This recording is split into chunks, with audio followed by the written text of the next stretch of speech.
Peggy 18.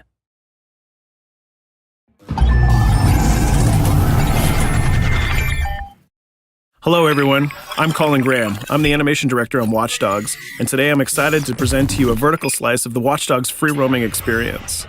So actually, this is not a mission. Everything we're going to showcase today is completely systemic, and we're free to do as we please.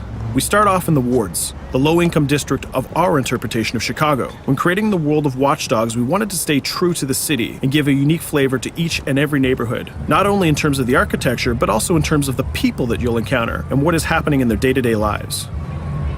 In the wards, you'll see working-class citizens, rusty cars, gang members, abandoned houses, and low-grade pawn shops. It's really not the kind of place that you're going to want to be alone after dark.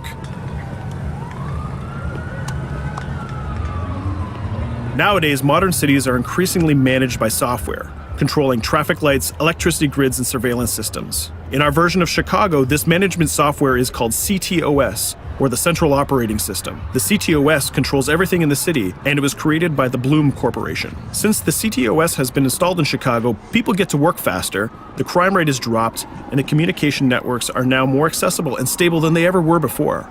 It goes without saying that if everything is connected, somebody able to take over the system would be extremely powerful.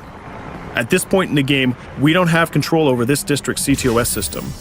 The icons that you see over people's head mean that we cannot hack into their mobile devices at the moment. We need to find the CTOS control center, install a backdoor virus into the system to take control over all of the infrastructure in this district.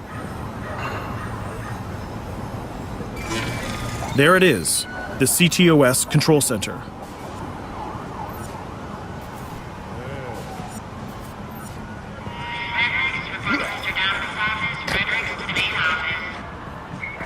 Watch it. You're walking someplace you got no business. It's heavily guarded. Let's see if we can find the server access codes from a distance. With cameras, we can explore restricted areas without being spotted, tag different guards, and access details on their lives. What the hell is she doing with that weasel motherfucker? It seems that Bloom employees all have a sort of shady past. There it is, the access code to the server room. Unfortunately, we can't access the server via the cameras. We need to sneak inside. One thing that was really important to us when we designed Watch Dogs was to fully support different player styles. Every situation in the game can be tackled the way the player sees fit. In this situation, we can go all out guns blazing, completely stealth without the guards ever seeing us, or we can hack from a distance without ever setting foot inside the restricted area. Let's hack this forklift. Aiden can use the environment to distract and lure guards. Pretty much anything you hack has multiple functions. So, for example, you could use this forklift to access the roof, or you could use it to create cover. Hacking in Watch Dogs is all about player expression. Let's set an improvised explosive device so we can hack it a little bit later.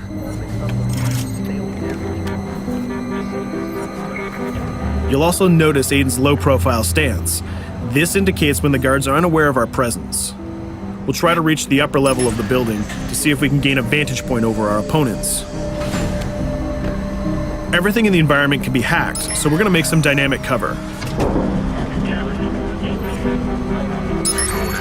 That's how you spend a day off. Some quality meat. We'll use this forklift to lure the guard towards our IED that we set earlier. Let's see how this plan unfolds. You're working them on.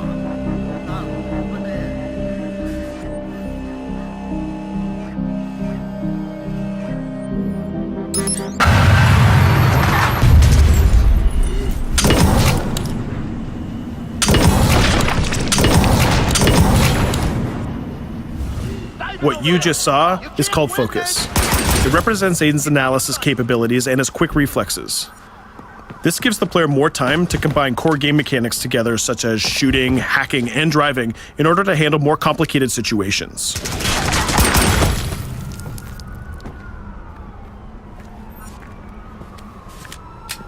Now we can access that control room.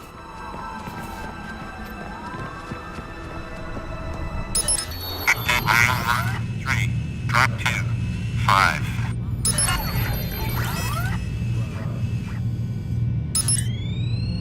Now we'll be able to hack all of the devices connected to the CTOS within the districts. Thousands of cameras, traffic lights, the electricity grid, and most importantly, all of the citizen information profiles. We can also benefit from the Chicago Police Department Crime Prediction System, which uses facial and pattern recognition to spot potential criminals or potential victims.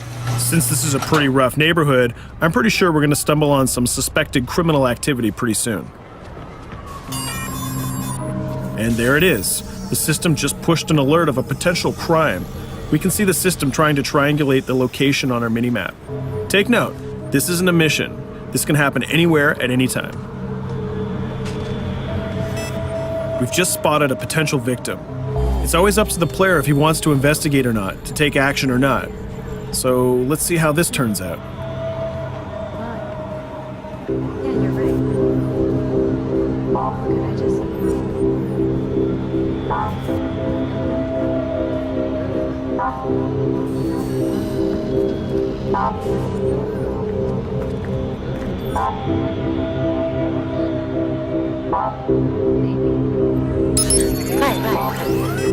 You think you're leaving me? Huh? Jesus, I told you to stay away from me! You belong to me now. Get it? You better leave or I'll call the cops!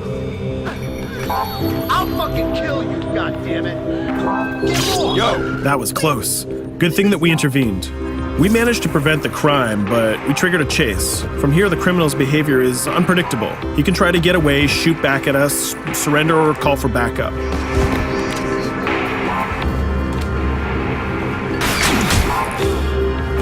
It seems like he decided to get away by car. Let's chase him down. In Watch Dogs, we have a wide variety of vehicles. Each one of them has their own unique properties and handling. Let's see how we can use the CTOS to our advantage to neutralize this criminal and leave the cops to deal with him later.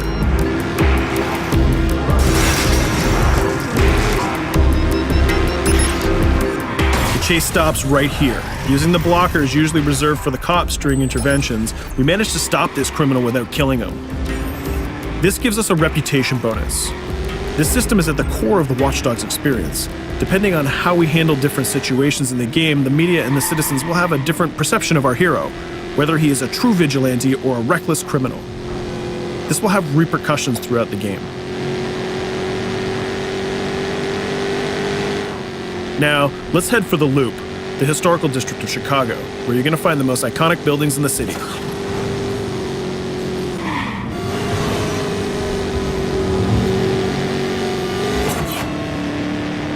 We're going to go to a gun shop to see what arsenal is available for players.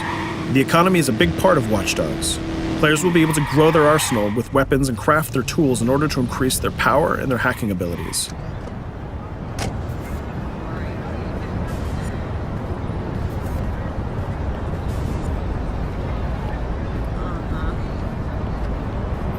No, it's okay.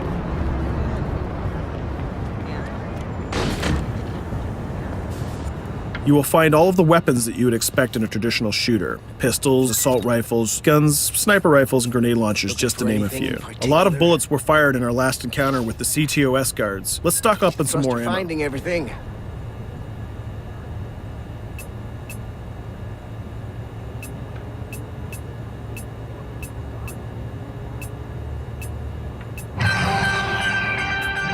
As we mentioned earlier, the media keep track of your actions and the citizens are going to react according to the perception that they have of you. Here, the media is reporting a crime in which you are the #1 suspect. The gun shop owner recognized you and decided to trigger a silent alarm to notify the police. Copy that. Possible wanted suspect presumed armed and dangerous. Police are now trying to locate the source of the threat using the surveillance system in the city, represented by the yellow circles on the minimap. Come in, PH3.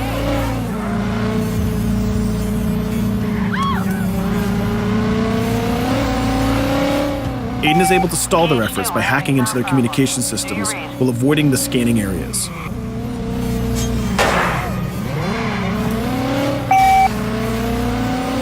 PH units, do you copy? Repeat, squad to all PH units. Once they've lost our trail, we can go back to our activities.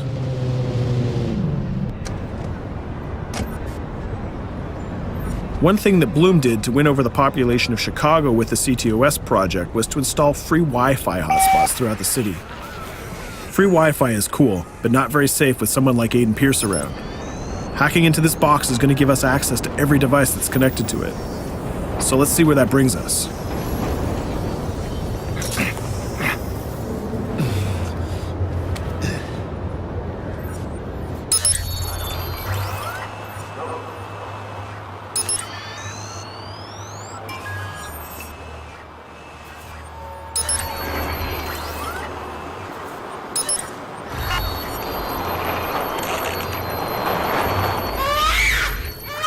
We just hacked into the webcam of a laptop. It seems that we're in the apartment of a mother and we can hear her baby crying in the background. Her bank information is in her mobile phone sitting right there on the table in front of us. It's totally up to the player whether we decide to steal it or not. Of course, this won't affect our reputation because nobody can witness this action. Just like in real life, nothing is totally black or white, but rather many shades of gray. This is exactly the situation where we want the player to question his own morality. Let's go withdraw that money. If you think that you're alone, think again. Aiden is not the only hacker in town. Someone's trying to install a backdoor virus on Aiden's phone in order to steal a portion of the information that he's gathered through the game so far. First, we're gonna have to reach the area where the signal is coming from.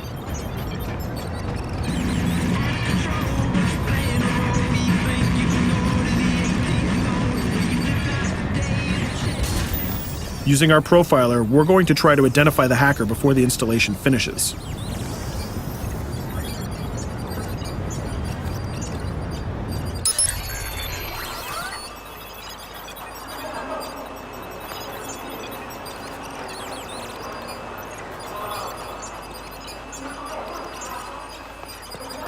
There he is.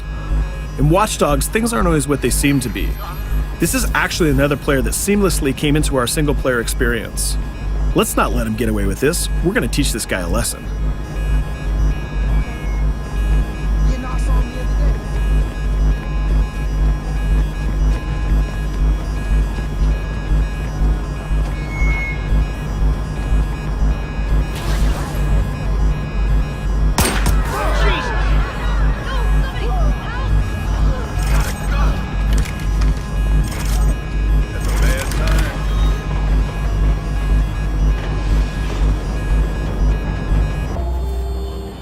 We stopped the hack, but the hacker managed to get away. I don't know about you, but we can't let this pass by. We need to retaliate. Using the grid, let's see if we can find that second player. There he is. Let's enter his game seamlessly.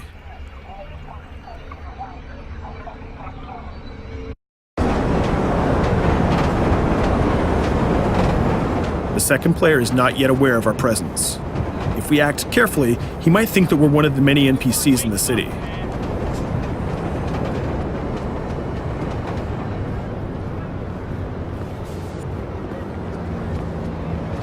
What was that?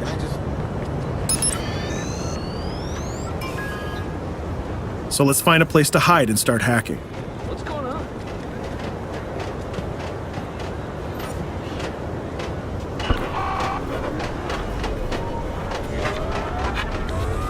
The second player has just been alerted that a breach has occurred on his phone. He's trying to find us using his profiler.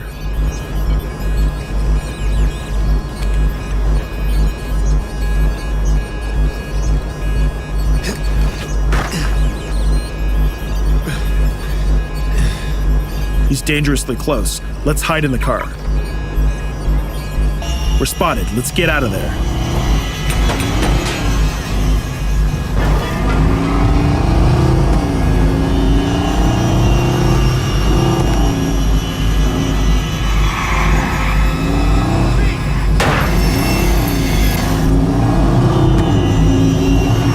Let's set up an ambush right here.